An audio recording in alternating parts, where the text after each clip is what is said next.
Welcome to the Brady Marcs podcast with your host Brady Yashia from Brady Marcs Buyers Advisory.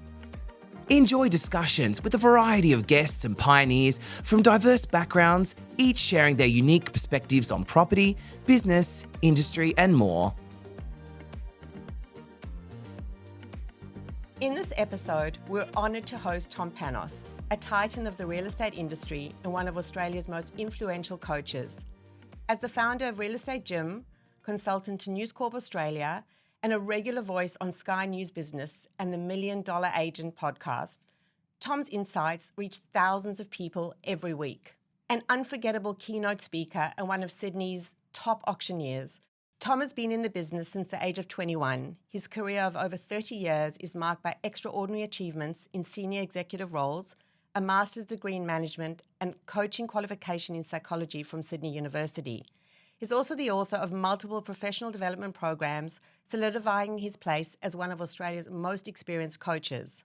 His weekly market wrap on social media draws viewers from around the world as he shares real-world advice with passion and authenticity. In this episode, Tom reveals the tactics and mindsets that separate the best from the rest, along with the actionable advice on staying resilient in a changing market.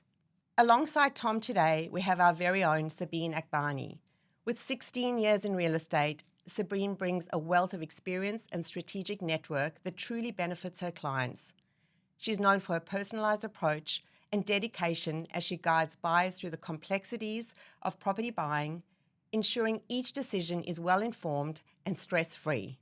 Her passion for property shines through as she finds homes that exceed her clients' expectations. So excited to have you both here today. Welcome, Tom, and welcome, Sabeen. Thank you, Brady. For those few listeners, and I say few listeners, who aren't familiar with your background, Tom, could you please give us a brief overview of your career in real estate and how you got to where you are today? Okay, so Brady, thank you for having me here. It's an absolute pleasure, privilege to share time with you and your listeners and viewers. So out of school to uni, real estate, accidental job, saw in the paper a job, went there, got addicted to the deal straight away, and it probably wasn't the path. Back then, in the 80s, you either became a tradesperson, you either went to uni and did the corporate life, and then real estate was the sort of job you would do if you didn't get to uni, right? And you didn't want to be a tradesman, you wanted to wear a suit, and the house was being sold next door to us. I saw the agent driving this beautiful BMW. I'm, 18, and I'm thinking, like I could have that car soon. The guy's name was Tony Geronimo. I still remember it. He was selling a home there in Belmore, and got into real estate, got hooked, got addicted. And Brady, what's happened since then is media at News Corp for 20 years, but it was all real estate. And training at Rain and Horn head office and auctioneering, and that was for around 7-8 years. So it's 39 years in real estate. But if you think about it, it's been sales agent, it's been principal, it's been real estate media, it's been real estate auctioneer, real estate training, it's been real estate franchisor. I was a franchisor with Rain and Horn, but the common theme throughout has been I have stayed in the real estate industry for nearly 40 years. Wow, what a phenomenal career. Yeah. And Tom, being a mentor to so many agents and teaching them to attract business and not chase it, what's your advice on making this happen? So you're either a prospector or you're an attractor if you're going to be successful in business, because you need clients. Attracting means they come to you. Chasing means that you are out there very salesy.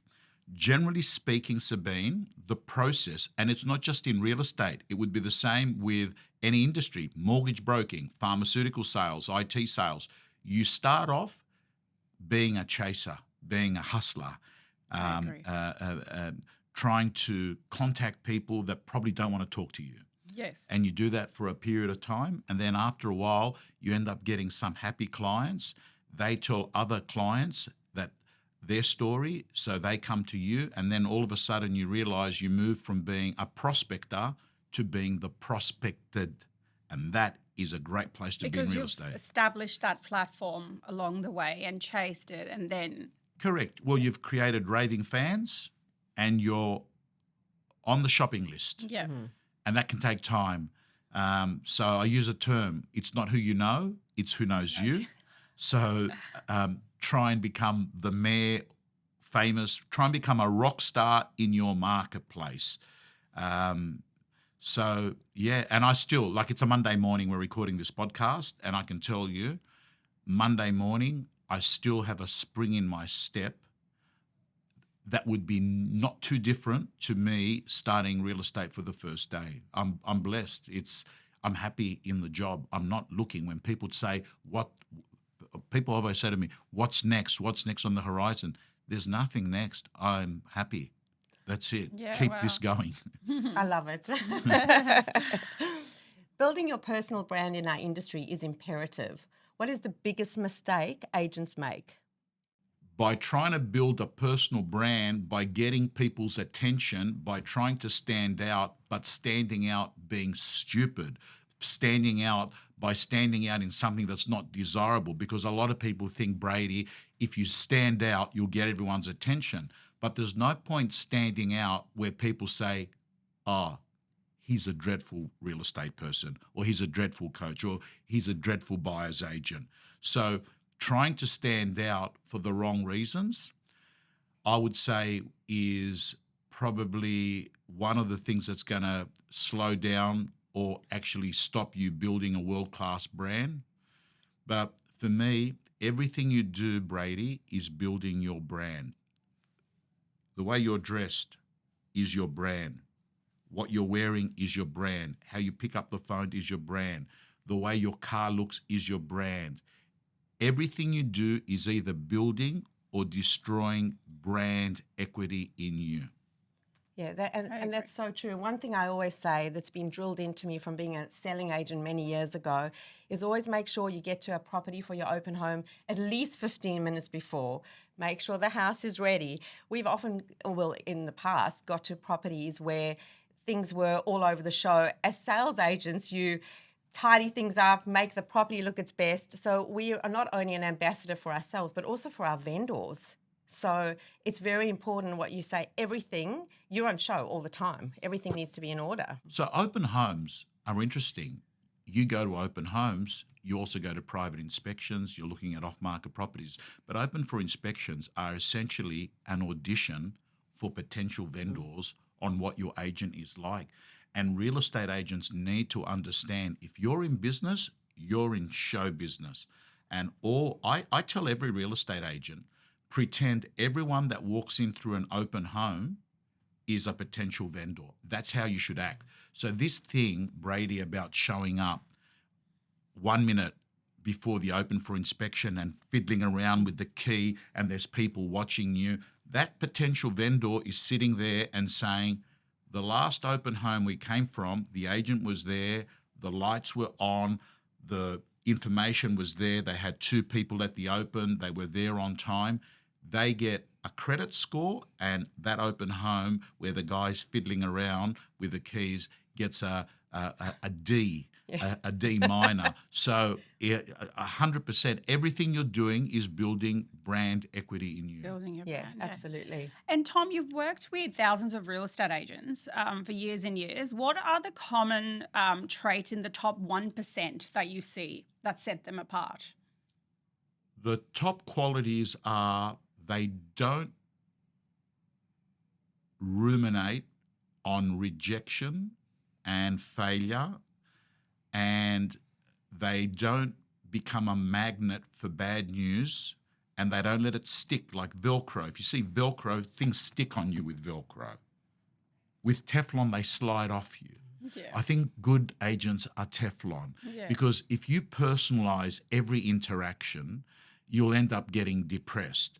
So what you do is you just let it slide. So they don't take rejection personally. They don't take rejection personally, and they actually accept that rejection is not the opposite of success, it is part of success. So if you want to succeed, get rejected more, I suppose is what I'm saying. Because you learn from it. Yeah. And Tom, for those top 1%, do you think, and this is just something I think of all the time, do you think for those top 1%, personal development and focus is really important for those agents? I think personal development and focus is important for the 1% and also for the 99%. I think it's important for every human being because if you think about it, the default operating rhythm of the planet is negativity. You open up the paper, the proportion of negative stories versus positive is significantly higher. On radio, it is pretty much just criticism ongoing. On digital media, let's be honest, it's that video where something bad has happened that everyone is watching. So we get attracted to misery. Yeah. There's lots of reasons why we are like that. But if you think about it, you've got to be very careful what you let your brain take in. So personal development is like an antivirus. It's like this negative stuff's coming in, but I'm also putting in positive stuff via podcasts, YouTubes, even people that you hang out with. Yeah. And your routine. Yeah. It's very important. Yeah, routine is very important. Yeah. Yeah. So you're known for your motivational mindset. How do you maintain such high levels of energy and passion in this high-pressure industry?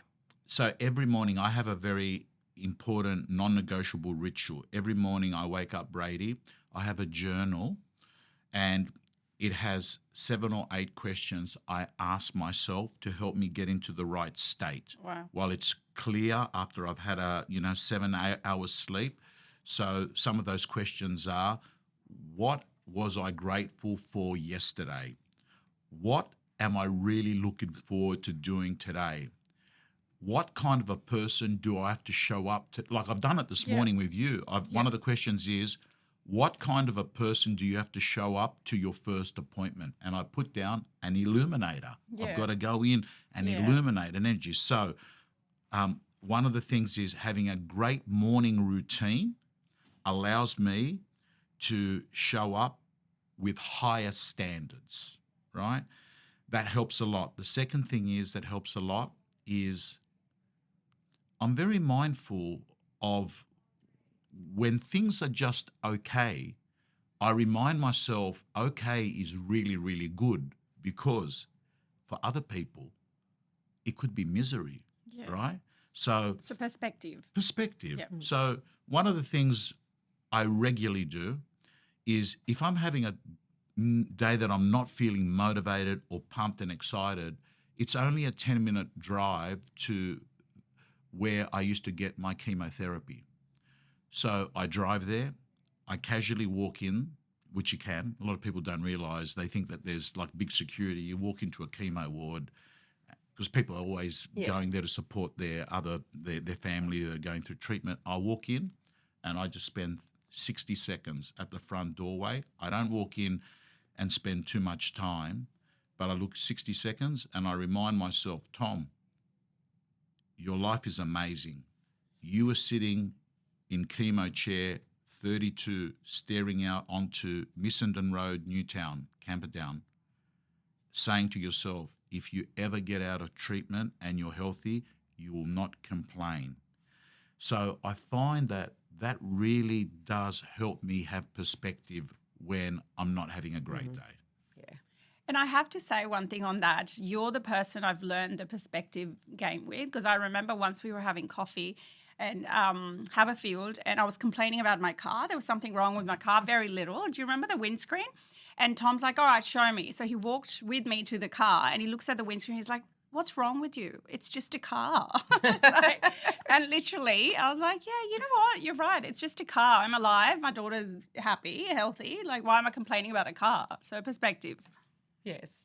The problem, look, generally speaking, I'll just say, the problem is not the problem. The problem is the way you're looking at the problem. It's the way that you look at it, right? Yeah. So you can have two people, like example, the other day I was in Byron and I'm not used to the wildlife there. There was a snake in my garage that sort of just slid there. But in Byron, it's stock standard. Snakes come, go there.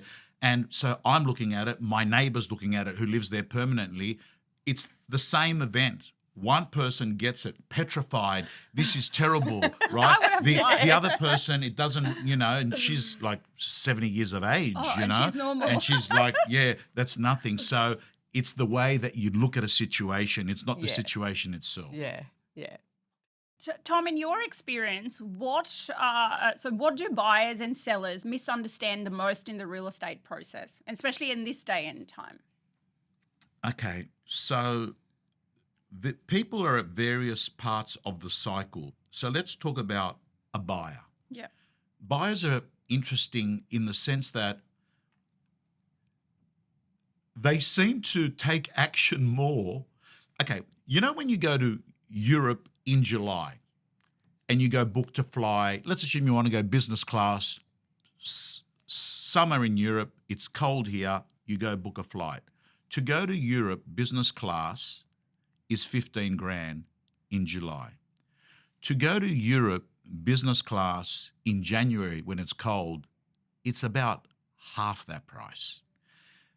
So in real estate, if you think about how buyers act, they go crazy when it's the time to be the least craziest. Like everyone's buying, right? You're paying top dollar here. Yeah. And then when there's great buying opportunities, like right now, like I said to a buyer on Saturday, the buyer goes to me, I don't know, there's not many people here. And I said, what do you want? Another 20 people to be here wanting what you want, right?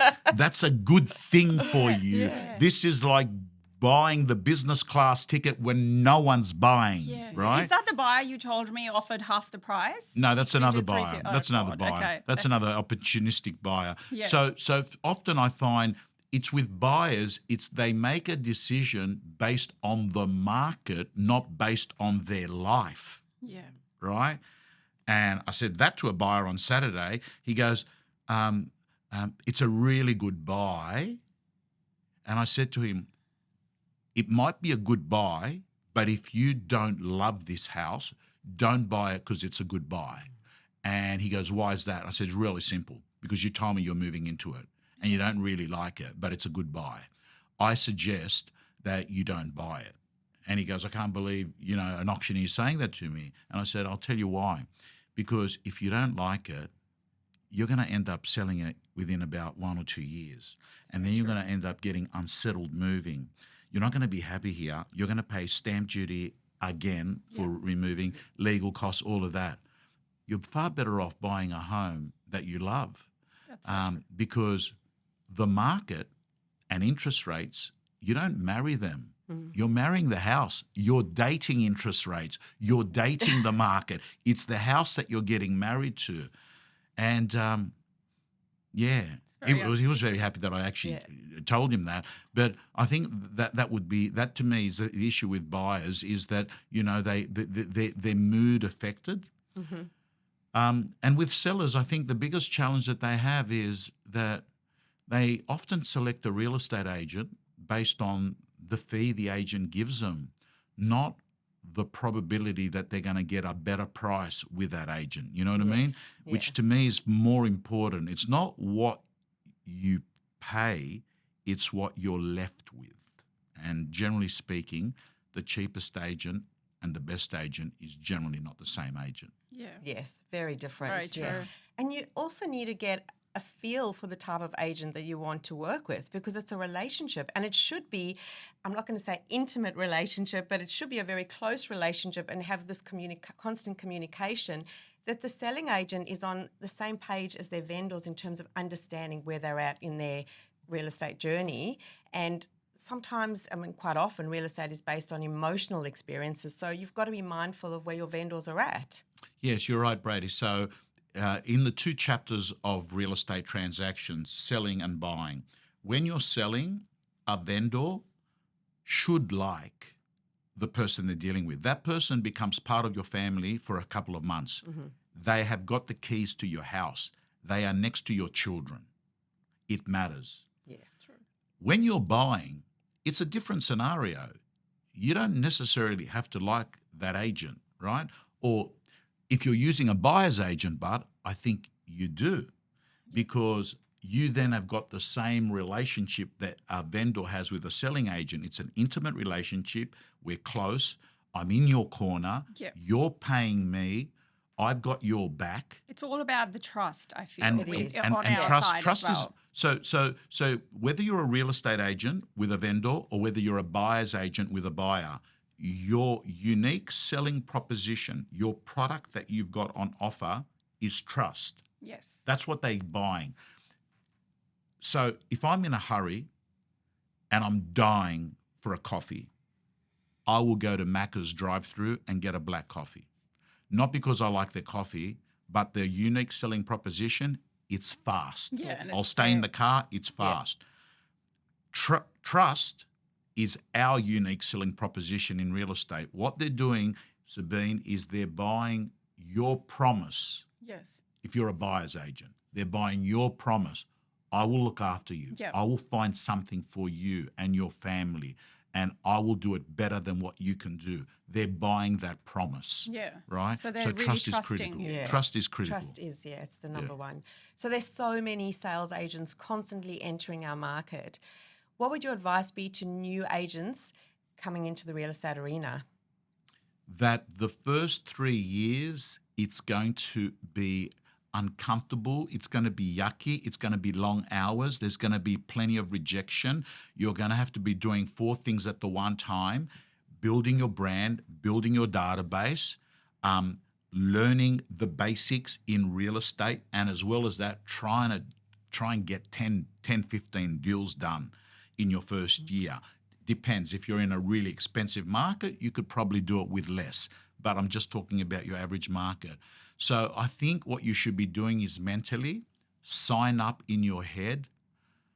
I'm doing a university degree and it's going to be painful because in those 3 years, I'm going to learn everything there is to it. I'm not going to make a lot of money. That's got to be the big accepting thing.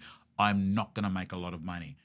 And the reason, Brady, that you are right, there are thousands of coming in all the time, is $1 million listing, Lux listing, TV.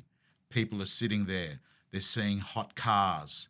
So you're getting the average person that has no idea about what's happening in real estate thinking that's the life. Money. That's the money. That's the life of a real estate agent. But the truth is, if you look at the numbers, that's only a very small percentage of people. I would say 90% of people in real estate are just getting by. That's the truth. Yeah. And I always say to people that approach me and say, I'd like to have a career in real estate, the first thing I always say to them is that it's very important to not be getting in because of the glitz and the glam. The first minimum 2 to 3 years are going to be the toughest, but if you put your energy and you're passionate and you're authentic and you're willing to learn, you'll make it. But if you're not prepared to do any of that, you might as well pick another career. So Brady, there is no glitz and glam because social media lives and real lives are 2 different lives. Mm-hmm. On social media, you will see a nice car. You will see row 1A business class. You will see Mrs. Wong's. You will see. Mr. Wong. Is it Mrs. Wong? Mr. Mr. Wong. Wong. I don't even know it. There you go. The only No, reason you is should go there. someone's invited me, saying you've got to be there tomorrow at 2:30 for Melbourne Cup Day. I didn't even, right? That's good. And I should know it because Maddie, my daughter, works for Mary. That's a Maryvale. Oh, yeah. Is that a Maryvale? That's She right, works for Maryvale. Oh, does she now? Yeah, she does. Oh, wow. But they've got a That's lot of establishments there. Yep. So that's what you see on social media. What you don't see on social media is insomnia. What you don't see on social media Stress. is getting home at 10 o'clock at night. What you don't see on social media is the phone call that says, oh, you're not going ahead. Oh, okay. What you don't see on social media is the depths of depression that you can get, and then you got to go to bed. You got to press the repeat button and do it again and again. That's what people don't see on social media or see what really is the life of a real estate agent. However, it does get better because the truth is, once you actually have got credibility, you become an attraction agent, you're a pinnacle agent, people know you, you're on the map, you dominate on realestate.com, you're on Domain, you're on people's letterboxes, you're on their social media, you basically are on all the channels. All of a sudden, you're on the shopping list and people ring you up and life is easier, but every winner was once a beginner. Yeah, I love that. I love Yes. that. Tom, with technology always growing, especially in our industry, how do you see the role of real estate agents changing in the next 5 to 10 years? Sabeen, so that tech question has been asked 5 years ago. Yeah. It's been asked 10 years ago. Tech has always been, technology, right? I think tech, you want to be cutting edge. You don't want to be bleeding edge, because I have seen a lot of people that just get so carried away where they say, we're just going to become a tech first business, right? And then what they do is they stop talking to the client, Yeah. right? Thinking to themselves, I'm a high tech person. No, this is what I think. If you're a person in business in 2024, you should be high tech, but you should be higher touch. So really, you're tech and touch, right? That text message is not as powerful as the conversation. Pick up the phone. Pick up the phone and talk through the issue, right? So there's no question about it. AI is helping people do things more efficiently, but I'll tell you one thing AI is not doing. It's not helping a conversation become more efficient, more powerful. Nothing happens without picking up the phone and speaking to the client. So I have to say, I called a buyer the other day, and it was like new lead, and the person who answered was an AI. And she was asking me to leave a message. It was my first time talking to an AI. And she asked me to leave a message, and I did. And then after that, I got a text message wrapping up in a summary of what my message was. And she confirmed that she's delivered it to the buyer. So a lot of businesses are doing that. They're implementing AI within the business to talk to buyers and sellers. So we use AI in my business, but I don't use it to actually get trust with people. I don't use it to get a commitment of people. I use it as a complementary thing. Example, I might do a property in an area that has got a very strong Asian demographic. I might use ChatGPT and Generation. I think it's Generation is the app that translates it into Cantonese. I'll use it for there. So that's smart. Yeah, That's very smart. yeah, because I think to myself, they'll understand it, number one, but number two, even to the people that don't speak Cantonese, they're going to say to themselves, this person is a progressive person. This person is doing things differently. This person is treating the client is being a client-oriented auctioneer. Yeah. So, yeah. Yeah, okay. That makes sense. So, Tom, if you could go back and give young Tom Panos one piece of advice before embarking on his real estate journey, what would that be? Don't chop and change. Get in line, stay in line. There's no shortcuts. That would be one of the major ones. And the second one would be, you want to have a long-term sustainable life, it's fine to lose a deal here or there if it's the right thing to do, because you'll feel better and you'll also commercially find that you'll do better off, because that person is going to go off and say to the 500 people that they know, he's different. Yeah, word of mouth. He's different. He's different. He doesn't have commission breath. He was actually put my interest ahead of his. And that takes a lot of courage. I mean, if you think about it, our industry has a bad name because fundamentally people care more about themselves than their clients. Very true. It's true. Now, this is my favourite question.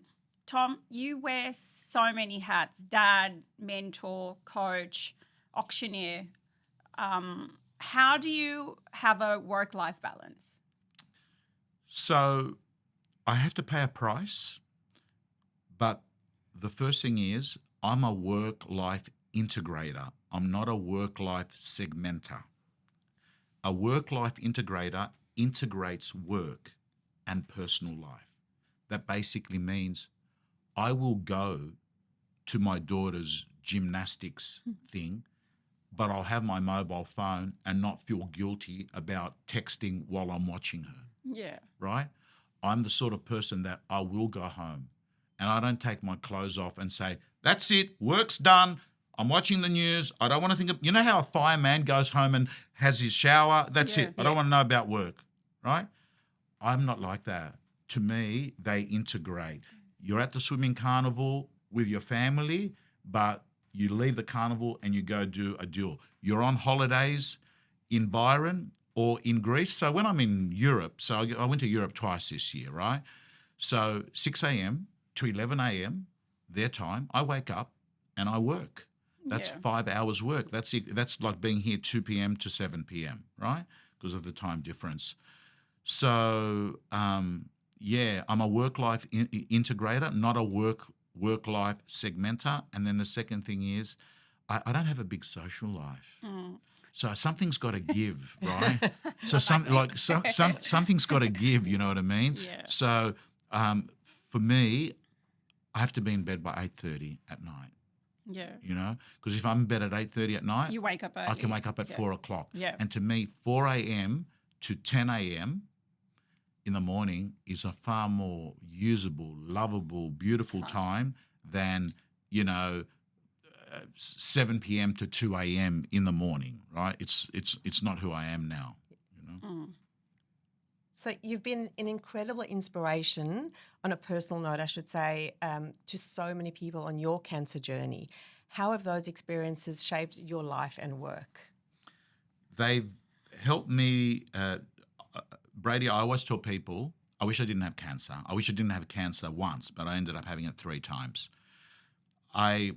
It's been a gift that's been badly wrapped for me, and I've also had the closest person in my life, being my brother, die from cancer, right? And I've actually had cancer while he's been dying as well, so that compounds it. When you enter a storm in life, the good thing is the person that enters the storm is a different person that comes out of the storm. The person that comes out of the storm is a person that is more resilient, more empathetic, more compassionate, more grateful, feels more lucky, cares more. But the most important thing, you develop empathy. All of a sudden you realize suffering exists because you've gone through it. Yeah. Because you've gone through suffering, all of a sudden you realize that suffering is real, and that helps you to become empathetic to the person. And that's been a tremendous asset and an experience for me, because when I'm sitting there dealing with a client, I'm not looking at the client with me as my trainer coach. I'm not looking at it as the auctioneer. It's Tom as a human being. Yeah. And the minute I do that, I notice the client takes their client mask off. They can see through you. They can see see the honesty, the genuine. And we talk about trust, Sabeen. Yeah. That's where trust happens, where they just feel like he's taken his cape off. Yeah. He's just like us. Yeah. Right? So it's been so useful for me to realize we're all connected. People turn around and think we're silos. There's 8 billion people. I think it's growing. I think it's getting to 9 billion. Wow. And they think and they think that there's 9 billion individual people. They're not. What happens is I'm connected to 100 people who know 100 people who know 100 people who know 100 people. So if you think about it, what I do, what I say, how I live my life, in fact, has a viral effect, particularly with me, because if you turn around and say, and some people have a bigger platform, they've met more people, or through their work, they're more out there. So for me, it's even more so than the average person. So everything I do or say not only impacts the person, but impacts that person who knows 100 people. So if you think about, we're like neurons, like in physics, where molecules connected to each other, right? So that and you can say that's spirituality if you think about it. Spirituality is about the fact that you have a view that we're spiritual beings living a human experience, right? But when we leave here, we no longer have that human experience, but our souls go elsewhere and we're still in another dimension, but we're still connected to others. Yeah, We're all connected. We all love it. Yes. Tom, what do you have to say to buyers who are nervous to bid at an auction? Firstly, I would say it's normal to feel that. So don't feel bad, right? Yeah. Like if you think about it, one of your roles, Yep. Sabeen, in this firm is to take the worry away from buyers. Yes. That's one of the things that a great buyer agent does, to say to them, it is normal for you to have worry, but that's what I'm here for. Yeah. However, I would say to that buyer, Yeah. be more nervous about spending money on metal than what it is on a house. Your house is going up. Yeah. Your house is going to be probably the only thing that's going to give you a good feeling and also be an incredible investment. Yeah. But when you buy metal, cars, right? Yeah. Right? They're going down, right? Yeah. When you're buying TVs, they're going down. When you're having holidays, they're going down. At least feel confident that not only you're buying something you like, but this thing here will probably be, and it is, in Australia, 99% of people's wealth is in their family home. Yeah. So I would say feel secure that you're doing something that's bringing security to your life. Yeah, absolutely. You've recently shared your thoughts about the increase of buyer's agents into the industry. With so many buyer's agents constantly coming into the market, how can a buyer who's looking to engage with a buyer's agent distinguish between a truly skilled buyer's agent and one that may not have the same level of expertise? So, Brady, it's a very important process a client needs to do now, because right now, the amount of buyer's agents that are popping onto the scene that were on Friday cleaning the streets and on Monday have become a buyer's agent advising clients buy this $4.3 million property is staggering. I mean, I find it appalling that we find ourselves in a situation where you've got individuals that had nothing to do with real estate that got super excited about the prosperity and the financial affluence that you might get, that you've been told that you'll get being a buyer's agent, go out there and then seduce a client to employ them, and then go off and recommend them to make a decision which will probably be the biggest financial decision or one of them in their lives. So the due diligence process is critical. What are the things that I would be doing? Asking for a list of their past 10 clients that they represented and for the phone number to speak to them. I think that would be useful. I think I'd listen to them more than I'd listen to the pitch. I would be looking at their track record, which you can actually find. I would be looking at the reviews. I think that they would be an indicator. And I also think you should never underestimate your own intuition. So when you're sitting there and it sounds too good to be true, it's not true, right? Yeah. So I would be probably doing all of that. But the good news is that we live in now in a world where if a client is not prepared to share with you their past experiences, that's a red flag straight away. Yes. Yeah, I agree. Very good advice. And just in line to this same question, for buyers who may be on the fence whether to work with a buyer's agent or not, just generally, not with us, just generally. So for buyers who are on the fence about whether to work with a buyer's agent or not, what value do you believe we can bring to the table? So some buyers will not need a buyer's agent. Some buyers will need a buyer's agent. My view is that you've got to do a diagnosis on each client to work out what value I bring, because it's not one value piece. Example, Sabeen, for some people that are living in Singapore, the value piece on selecting a buyer's agent is different if they want to buy in Sydney and they're living in Singapore versus they're living in Sydney and they want to buy in Sydney. There's a geographic reason. For other time, they're just unskilled at the negotiation process, and they might be in Sydney, so geography is not the issue there. They just need the skills of a buyer's agent. And then for other people, it's time. Yeah. Right? Yeah. The time. Time. Like if you've got a decent job and you're working as a business person or an executive, right? House hunting is a time-consuming sport. Extremely. Right? I mean, I know in my own life, if I wasn't running auctions and running my busy life, I would have been able to have bought more property because I would have been out there, right? So for many people, time is the issue. So I think it's those things there, and I think if you're a buyer's agent, what you always got to look at doing, it's not just a buyer's agent, mortgage broker, a real estate agent, anything.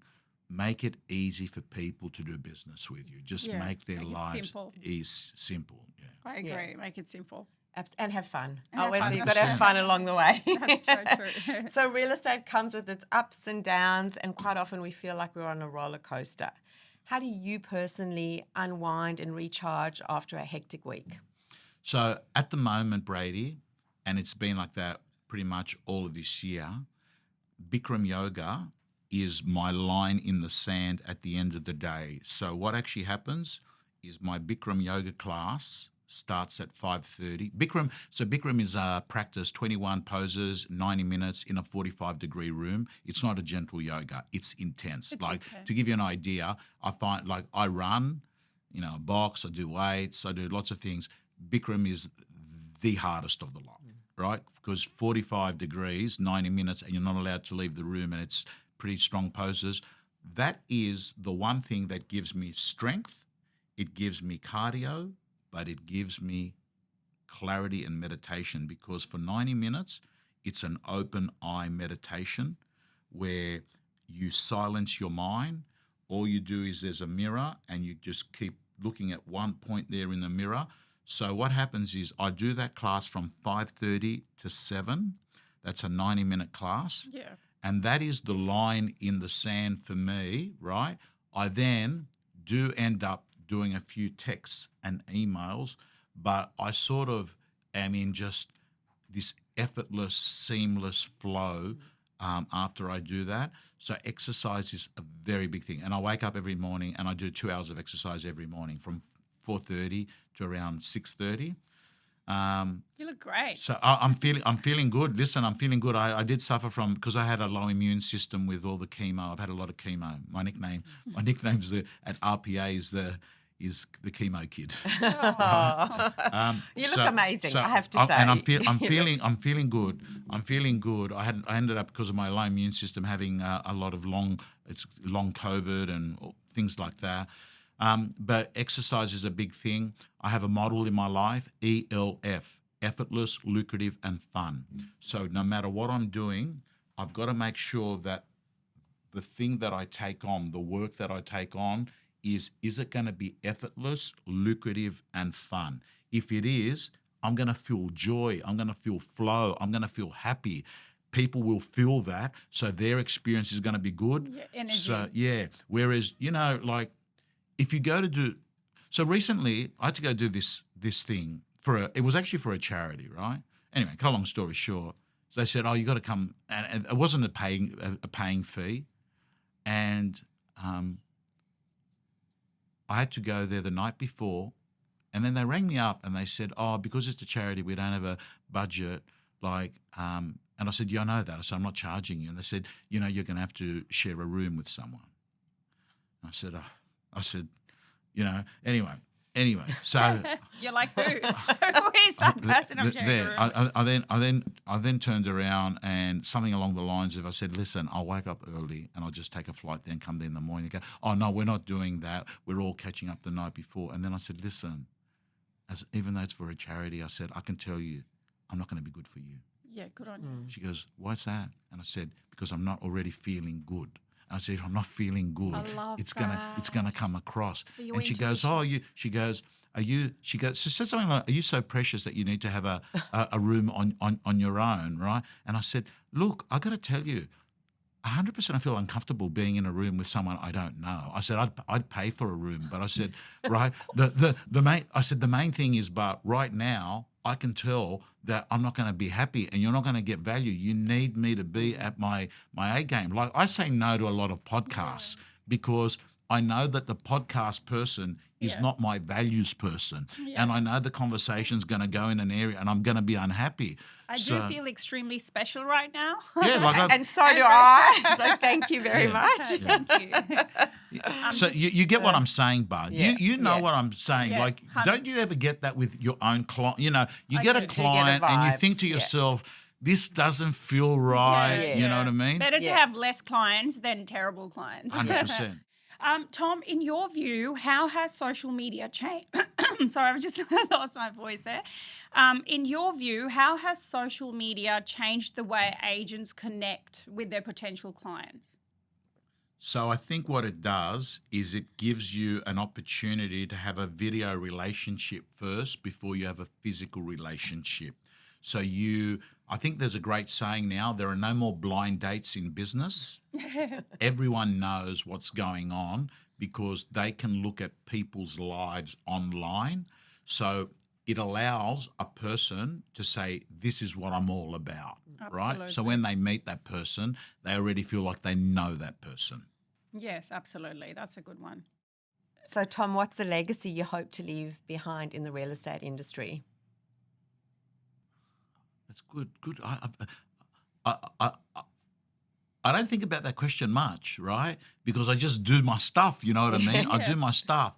However, let's assume one day when I've passed and there's a real estate meeting going on and people are talking and they're talking about, you know, people that, you know, serve the industry, coach, train, consulted. I would love that when I'm not there, people are saying, he impacted our lives amazing. He was one of the greatest teachers. I would love that. Yeah. I would love that. And most, added value.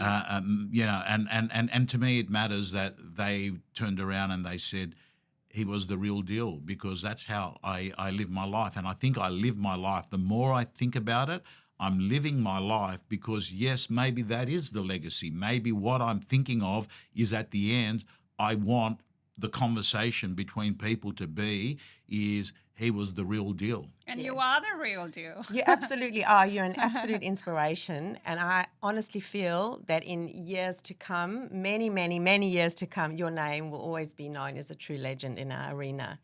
So, Well, thank you so much, Brady. I hope that's the case, and I'll keep work in progress. I'll keep doing this. Work in progress. So for any of the listeners that would like to join the real estate gym or utilize your auctioneering services, how can they get in touch with you? So I really can't take on any more auction clients, so that's not an option. And with Real Estate Gym, if they go to realestategym.com.au, and depending on when they're listening or watching this podcast, we open up for the start of every year. So, November, December is the time that we end up onboarding people. Yeah. Or just send you a DM on Instagram. And Yes, Susan. they can do that as well. Yeah, and Susan. Fantastic. Well, thank you so much for joining us today. Brady. It's been an Thank you, absolute Sabeen. pleasure. Thank you, Tom. Thank you, Sabeen. No.